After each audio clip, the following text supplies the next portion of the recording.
Et c'est donc parti pour cette deuxième journée de la première partie de l'Osho entre Tatsuya Sugai et Sota Fuji. Donc le témoin principal, Yasuaki Tsukada, vient déceler le coup, donc le coup que Tatsuya Sugai avait scellé hier, donc il l'a noté. D'ailleurs, Tsukada, le témoin principal, sa femme et sa fille sont également joueuses pro de shogi, donc c'est de famille. Et donc un petit suspense sur le coup que Sugai a scellé, parce que on était dans une position vraiment très très ouverte, on va dire, en termes de possibilités.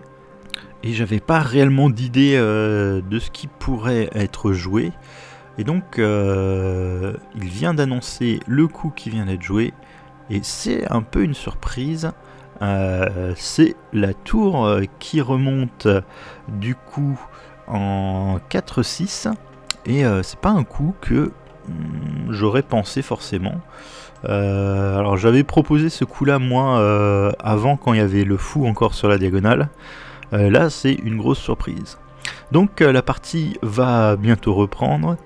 Le temps restant pour les deux joueurs, donc Sugai, il lui reste 5h27, et Fuji, à qui c'est le tour de jouer, il lui reste 4h21, donc petit avantage au temps pour Sugai, mais bon, tout peut encore arriver, ils ont largement le temps pour faire une très bonne partie. Donc à la reprise de la partie, après le coup scellé qui a été dévoilé de Tatsuya Sugai, Fuji va réfléchir une bonne vingtaine de minutes, et il va jouer un coup ultra agressif. Il va pousser directement le pion en 8-6. Donc forcément il va falloir prendre. On aura deux choix, soit prendre avec le pion, soit prendre avec le fou. Alors Sugai va prendre avec le pion. Je pense que si on prenait avec le fou plutôt, on aurait eu un problème en fait sur cette colonne.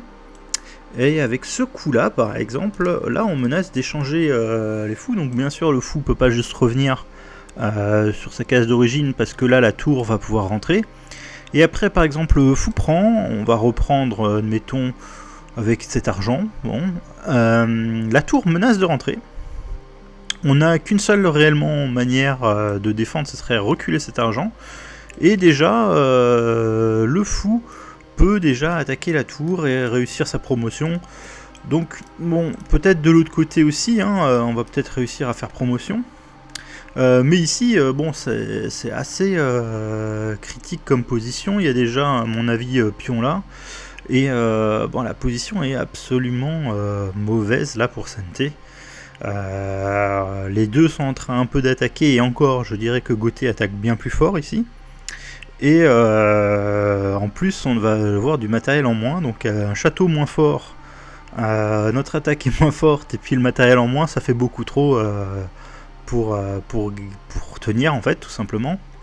Alors peut-être qu'on peut essayer de bloquer cette diagonale, mais je pense que tout simplement c'est juste retarder l'échéance, parce qu'il peut tout simplement remettre un pion, et là on va avoir un peu la même histoire avec Foupran par exemple.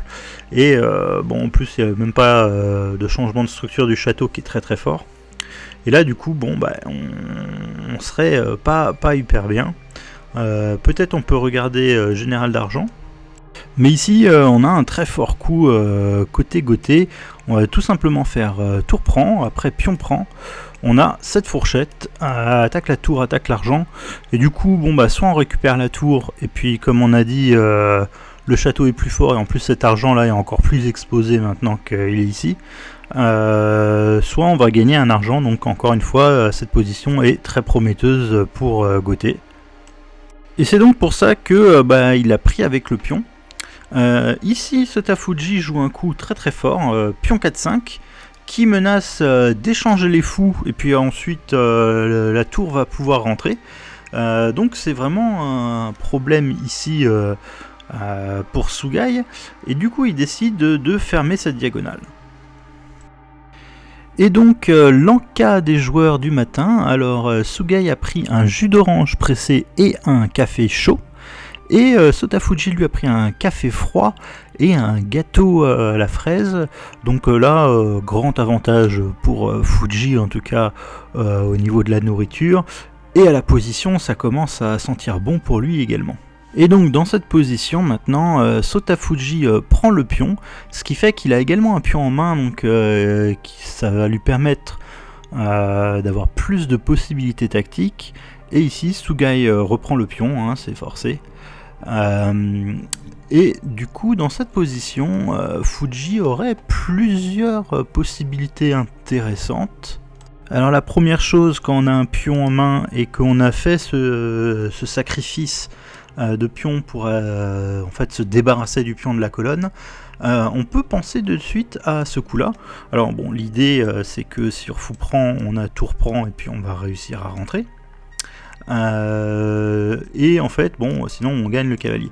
Alors sur cette position, il y aurait un petit problème malheureusement, c'est que ici Sugai pourrait jouer ça et après hors prend par exemple, on va gagner un temps sur la tour, et après la tour qui part, on va pouvoir gagner cet ce général d'or.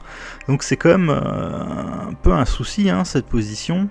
Donc on est obligé à mon avis de faire autre chose. Alors même sur or se décale, on aurait toujours ce coup là.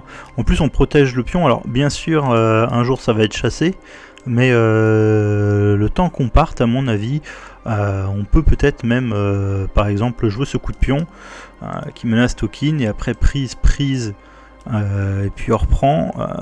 Possiblement on a ce coup là de Tokin, donc qui paraît assez dangereux. Donc c'est une des raisons pour laquelle Sugai Fuji ne va pas jouer ce coup de pion. L'autre chose qui aurait pu être intéressant, c'est ce coup de fou aussi, qui est un peu typique pour les tours fixes, donc qui menacerait de prendre un peu comme dans la variante qu'on a vue tout à l'heure. Mais ici à nouveau il y a un peu de contre-jeu pour Sugai qui pourrait mettre le pion maintenant que le fou est parti de la défense. Et après or par exemple, on pourrait pousser notre pion. Alors on n'aurait pas réellement le temps à mon avis de prendre ce pion, parce que là l'or serait déjà en grand danger, et après or prend, on ferait à nouveau un Tokin. Donc là Sugai en avance dans l'attaque. Donc cette variante également n'a pas plu à Fuji. Du coup il a décidé à la place de reculer la tour, et donc là maintenant cette menace là et même peut-être celle-là sont un peu plus sérieuses ici. Mais donc ici, au lieu de défendre et probablement d'être très passif par exemple avec ce coup là, Sugai va plutôt décider d'attaquer et donc va jouer ce coup de pion. Donc l'idée c'est de commencer à créer vraiment un front dans le côté de Sotafuji. Donc ici Sotafuji va pas jouer un des deux coups dont on avait parlé. Alors bon, premièrement ce coup là je suis pas sûr qu'il soit encore super fort. Alors déjà on abandonne cette case où on peut déjà mettre un pion, parce que ça fait un pion qui est à une case de Tokin, donc déjà ça c'est bien. Si on va par là, on va obstruer notre fou et on va plutôt aller de l'autre côté, et de toute façon il peut probablement défendre avec ce coup là. Donc ce coup de fou pas super prometteur. L'autre coup par contre, coup de pion, peut être intéressant. Ici, bon bien sûr si on prend avec le fou, la tour va rentrer encore une fois, et donc là ça serait un gros avantage pour Sotafuji. Mais on peut ici tout simplement essayer de sauver le cavalier. Alors effectivement Fuji va faire un Tokin, mais c'est pas encore la fin. On va par exemple refaire sauter notre cavalier, parce qu'il n'y a pas de pion en main, sinon ce serait un peu embêtant.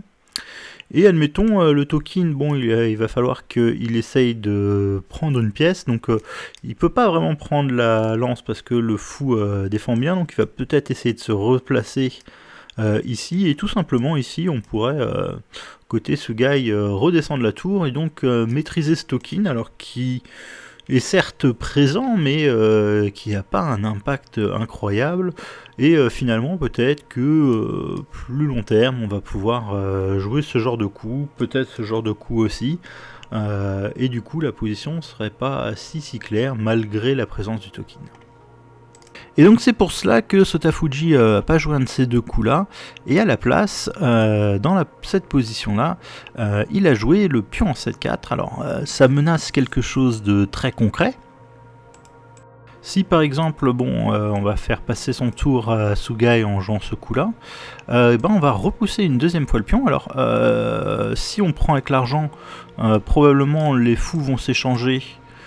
Et il a l'air d'avoir beaucoup plus de possibilités, en tout cas pour Fuji que pour Sugai, après cet échange de fous. Alors peut-être que même on va réussir à faire rentrer la tour si on donne ce pion, c'est une possibilité. Il y en a probablement plein d'autres, ce coup-là est intéressant. Mais en tout cas, tout a l'air quand même assez bon pour Fuji. Et si on prend avec le pion, et ici il y a ce parachutage, et là on est embêté parce que le fou effectivement veut défendre ce pion pour pas que la tour puisse rentrer, et le problème c'est que s'il essaye de maintenir la défense, ici l'argent est encore en prise, donc c'est très embêtant, et du coup dans cette position Sugai est en train de réfléchir et la pause déjeuner a été annoncée. Et donc pour la première fois depuis que je fais cette vidéo, les deux joueurs ont pris exactement la même chose, donc des tempura et du soba, et Fuji du coup également. Il y a juste des sauces en plus apparemment pour Fuji, mais le dessert est le même, et puis le plat principal également. Donc on va dire sénéchité sur la nourriture cette fois-ci. Et donc du retour à la pause déjeuner, Sugai va tenter une option assez agressive en repoussant une deuxième fois le pion. Donc ça commence à créer un contact, on va dire, qui se trouve plus dans le camp de Fuji. Et également ça défend ce général d'argent. Donc c'est un coup qui est très intéressant. Mais ça va pas embêter Fuji, qui va quand même pousser ce pion en 7-5. Donc là ici on n'a pas l'impression qu'on puisse prendre. On aurait une position délicate, alors pas aussi perdue que l'autre. Après pion ici, on va probablement mettre son fou soit ici pour garder le contact sur le pion. Et là tout simplement au moins il y a pion prend. Donc cette position à mon avis est quand même assez bonne pour Fuji. Beaucoup trop de choses à mon avis à surveiller là côté Sugai. Donc peut-être même les pions là qui peuvent arriver, enfin plein de choses, peut-être même pion ici, ce sera plus fort encore avec le token. Donc ici Sugai va pas prendre le pion. Et il va décider de pousser ce pion là, donc c'était un des thèmes qu'on avait vu pour essayer de mettre un peu la pression. Donc là ici s'il arrive à prendre et que l'or reprenne, la tour pourrait s'incruster, donc c'est un bon coup. Alors ici le temps des deux joueurs, il restait 2h30 pour Sugai une fois qu'il avait joué ce coup là, et il restait 2h19 pour Fuji, donc ils sont encore de manière assez confortable, ils ont suffisamment de temps pour pouvoir jouer la partie, mais ça commence à s'amenuiser, et puis rien n'est encore complètement décisif, même si la position de Fuji a l'air quand même assez supérieure ici déjà. Et donc Fuji va prendre le pion maintenant et attaquer ce fou. Alors le fou doit toujours garder un petit œil sur cette case pour pas que la tour puisse rentrer, et du coup Sugai va reculer du coup en 6-8. Alors ça défendra toujours ce pion. Et ici Fuji va continuer avec un coup qui moi m'avait un peu surpris. Il a joué fou 4-4, donc il décide de changer, on va dire, l'endroit où va être son fou. Il va pas essayer de le faire passer par la manière, on va dire, traditionnelle de la tour fixe, mais là il menace déjà de venir ici, donc avec une espèce d'enfilade et une de manière sûre en tout cas d'échanger les fous. Mais c'est un coup qu'il a joué après une très longue réflexion, plus de 40 minutes, donc maintenant il y a encore 2h15 pour Sugai dans la partie, mais plus qu'1h25 pour Fuji. Mais les problèmes pratiques là sont quand même plutôt côté Sugai. Sugai du coup qui doit en tout cas empêcher Fouprang et puis qui attaque la tour, va jouer ce coup là qui est plutôt pas mal, donc qui déjà garde la défense du général d'argent et qui menace quand même de prendre en 5-4, puis si on peut aller en 5-3, ce serait parfait. Mais ici, Fuji s'en moque de ce pion et décide de prendre le pion en 3-5, et donc surtout de proposer l'échange des fous. Et comme on sait qu'à chaque fois cet échange des fous n'est vraiment pas favorable à Sente, parce que toujours il y a le même problème que la tour risque de s'incruster, et en plus maintenant il y a encore de plus en plus de cases intéressantes pour le fou de Gothé, alors que côté Gothé, il n'y a pas vraiment de faiblesse, tous les généraux sont bien collés les uns aux autres, les seules faiblesses sont très très loin du roi, et encore une fois on a plus de faiblesses ici côté Sente, donc cet échange de fous est bien évidemment refusé par Sugai, qui décide du coup de interposer son général d'argent pour l'éviter. Passage maintenant il attaque en plus ce pion. Ici Sotafuji va prendre le pion en 5-5, et donc il va pas reprendre ce pion en 5-5, il va plutôt prendre ce pion en 7-6 qui a l'air plus dangereux, qui contrôlait une case de la promotion. Ici maintenant Fuji va continuer de lancer une offensive avec le parachutage du pion en 4-5, donc là on commence à voir vraiment que ces pions là, il fait un espèce de mur de pions, et c'est ultra dangereux pour Sugai. Donc il essaye quand même de se défendre, alors parce que admettons alors déjà on n'a pas bien sûr on n'a pas tour promotion, parce que la case est contrôlée, mais admettons je sais pas qu'on essaye de pousser ce pion, il peut y avoir vraiment des gros problèmes, peut-être même en attirant la tour, et ensuite en poussant par exemple ce pion là, tout simplement le général d'argent est cloué, donc ce serait un gros souci.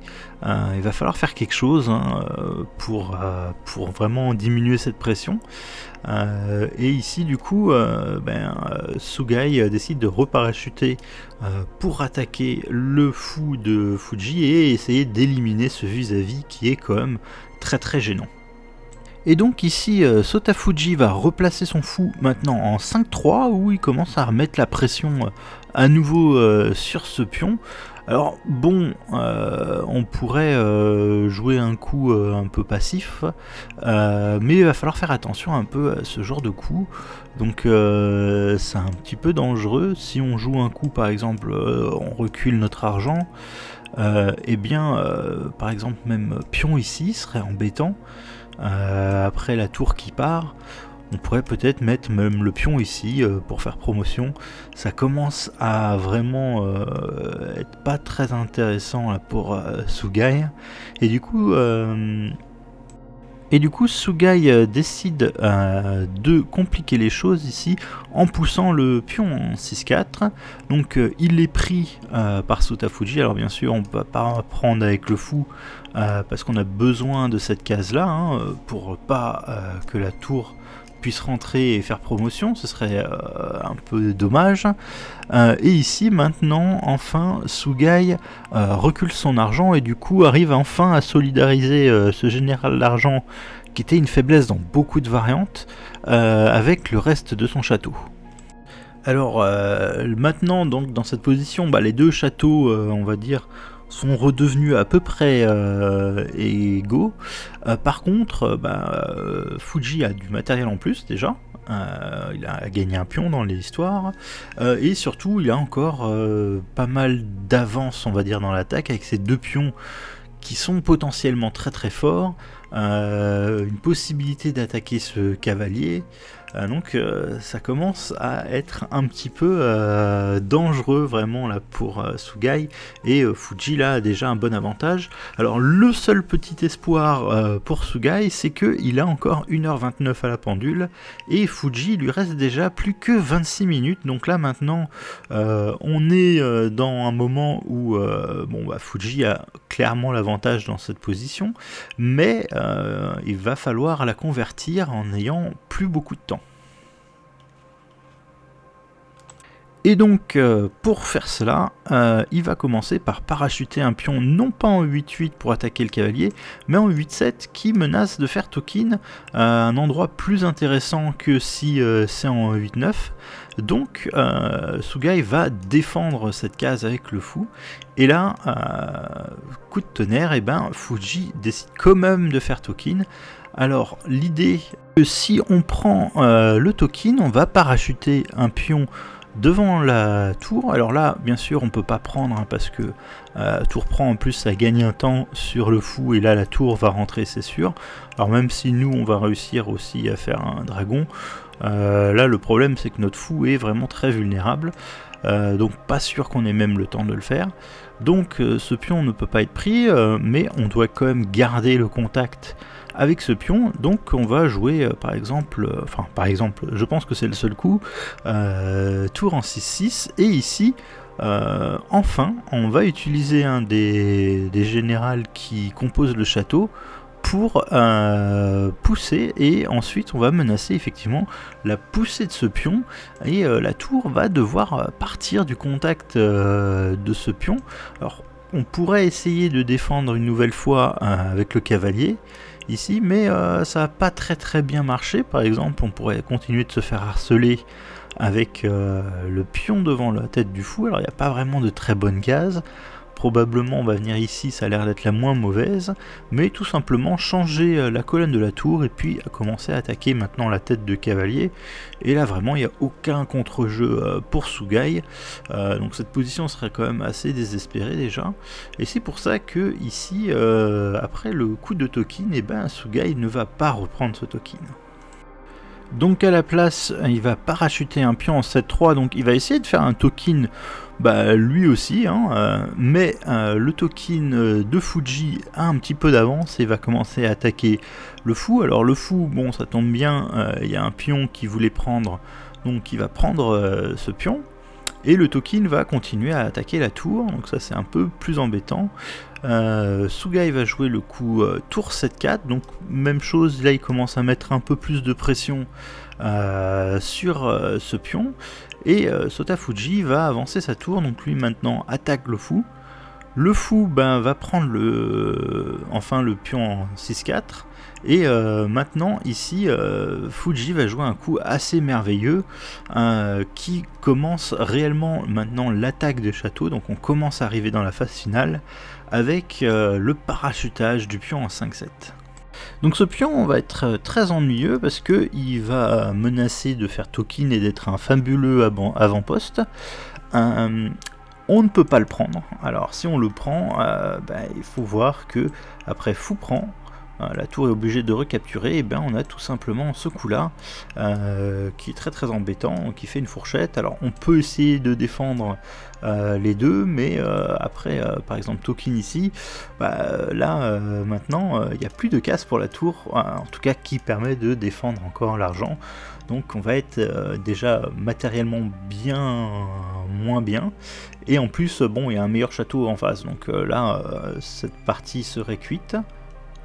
C'est pour ça que après le parachutage de pion, Sugai va échanger les fous lui-même, et ensuite ici il va jouer le pion en 5-4. Alors je pense pas que prendre ce pion soit très bon, à cause notamment de ce coup là, et là la tour en tout cas n'a pas vraiment d'endroit intéressant sur laquelle aller. Donc si on recule tout simplement, je pense que le Tokin par exemple peut venir ici. On menace de rentrer avec la tour, peut-être que le Tokin en plus menacera à plus ou moins long terme de s'échanger contre le général d'argent. Donc là la position aussi serait vraiment très forte pour pour Fuji. Donc ici, il décide de parachuter un pion avant, en tout cas, d'essayer de recapturer. Donc il va pas s'occuper de ce pion et il décide de attaquer à son tour. Alors petite pause dans la partie pour montrer le goûter des joueurs. Alors ce sera juste des boissons. Sugai lui a pris un café glacé donc avec un peu de crème, et Sotafuji lui a pris un iced tea et le fameux jus de fraise local qui est donc une spécialité. Et donc pour continuer la partie, donc Sotafuji va sauver son or en attaquant en plus la tour de Sugai. Et ici, Sugai prend une décision, on va dire très courageuse, en tout cas très pratique. Il ne va pas sauver sa tour, il va parachuter un deuxième pion en 4-4, donc avoir deux pions qui sont tout proches de la promotion. Bon, ça fait une tour quand même, mais Fuji ne va pas la prendre. Alors s'il l'avait pris, bon, bien sûr, Sugai va faire un token. Alors admettons que Fuji aussi fasse un token. Il va commencer à essayer d'échanger en tout cas des tokens contre des généraux du château. Alors même admettons que Fuji ait pu échanger aussi un général du château. Mais s'il joue un peu de manière trop timorée, par exemple en mettant ce token ici pour essayer de faire rentrer la tour, on va commencer peut-être à pouvoir vraiment trouver de l'attaque. Par exemple en remettant un autre pion et en refaisant un token. Et donc bon, c'est une position où certes on est matériellement très très en retard, mais là on a une petite avance dans l'attaque, donc potentiellement on pourrait retourner la partie dans cette genre de position. Et donc Fuji ne va même pas prendre en fait cette tour, il va tout simplement faire token d'abord. Même chose, il y a un token maintenant côté Sugai, donc il est pris, mais on va maintenant faire cette fourchette là. Donc bon, maintenant qu'il y a une fourchette, alors déjà Fuji va reprendre déjà intermédiaire ce général d'argent, où il aurait pu le faire après. C'est repris bien sûr par Fuji qui, donc avec ce général d'or pour garder cette structure là qu'on connaît, qui ressemble à Nanaguma, au Mino Anaguma, pardon, donc la structure du Mino. Et ici maintenant Fuji va encaisser quand même la tour. Alors certes maintenant Sugai a réussi à promouvoir le fou, il est à une case de faire un token, mais il n'y a plus énormément de matériel maintenant pour attaquer, hein. C'est pas les deux tokens qu'il y avait tout à l'heure. Ici maintenant Fuji va parachuter un fou en 6-4, donc déjà ça défend pas mal de cases, et puis potentiellement ça peut même attaquer. Alors à noter qu'il reste plus que 5 minutes à Sotafuji pour la partie avant de rentrer dans le Byoyomi, et Sugai a encore 55 minutes, donc il essaie de lui mettre un peu la pression au temps, et du coup joue assez vite ses coups aussi, et joue là ici le pion en 4-2. Alors l'idée à nouveau, c'est que si on prend avec l'argent, on va même sacrifier le fou promu, et on va encore essayer probablement d'attaquer comme ça, donc de faire plusieurs tokens et de rendre en tout cas la partie plus sur une course de vitesse vers le roi plutôt que sur sur un bilan matériel, parce que Sotafuji maintenant est très très clairement devant, et du coup c'est pour ça que Sotafuji va jouer un petit coup de défense en plus, donc parachutant un argent en plus. Et ici vu que vraiment c'est sa seule chance, le fou promu en tout cas va être laissé en prise, en espérant donc que ça fasse un token. Donc encore une fois, je pense que ce que espère Sugai, c'est que Fuji prenne, et on reprend avec le token, et là on est tout proche là, de faire un autre token et de commencer réellement à attaquer. Donc même admettons s'il prenait ce pion, ce genre de position peut-être pourrait éventuellement plaire à Sugai, où au moins il commence à se rapprocher un peu, peut-être qu'il va pouvoir mettre un autre pion pour pouvoir faire des tokens, et au moins il y a une petite attaque sur le roi qui commence à se dessiner, même si je pense que dans cette position, bon, Fuji serait encore très en avance, mais du coup ici Fuji va même pas prendre le fou promu, et va lancer sa propre attaque en mettant une tour du coup en 5-9. Alors ça menace déjà tout bêtement de prendre ce général d'or, parce que l'argent pour l'instant est cloué, donc c'est pour ça que Sugai va reculer son général d'or pour protéger celui qui est derrière. Fuji va prendre un cavalier, donc ça lui fait encore plus de matériel d'avance. Ici Sugai va reculer donc son Pégase pour attaquer le fou, et aussi surtout pour commencer à essayer de mettre son token un peu plus en jeu. Et Fuji, lui, va parachuter maintenant le cavalier qu'il vient d'obtenir pour attaquer cet or, donc qui peut pas vraiment être sauvé ici. Alors peut-être qu'on pourrait éventuellement monter. Mais ici, y a probablement une tactique avec fou prend argent, roi prend, et puis là on fait cette fourchette. Donc bon, avec la tour qui contrôle derrière, donc bien sûr on peut pas vraiment prendre, et puis bon ça en est très proche du mat en tout cas. Bon, tout tombe bien en avance, donc il n'y a pas d'attaque encore réellement du côté de Sugai, et si on part par exemple, tout simplement on va prendre, et même prise là, bon c'est quasiment fini, surtout que l'attaque de Sugai est encore loin d'être décisive, donc on peut pas vraiment sauver cet or après ce beau parachutage de cavalier. Donc bien sûr Sugai peut pas non plus permettre ça, parce que cavalier prend, après or prend, et il y aurait toujours le dragon qui prend, parce que encore cet argent est cloué, donc il va mettre son or en défense, donc ce qui est déjà un peu un aveu qui va pas réussir à attaquer. Ici du coup le matériel va être pris maintenant par Fuji, c'est repris bien sûr avec cet or là, et ici Fuji va calmement avancer son pion, donc faire un autre avant-poste, probablement essayer d'échanger encore cet or contre peut-être celui qui est en main. Ici ça va essayer de continuer par Sugai, qui va mettre maintenant le pion en 4-2 en 4-1. C'est pris par Fuji, en fait ce sacrifice permet juste d'essayer de défendre un peu plus longtemps, et ici Fuji va jouer l'or en 4-7, et dans cette position où il n'y a vraiment plus d'attaque, Sugai va abandonner.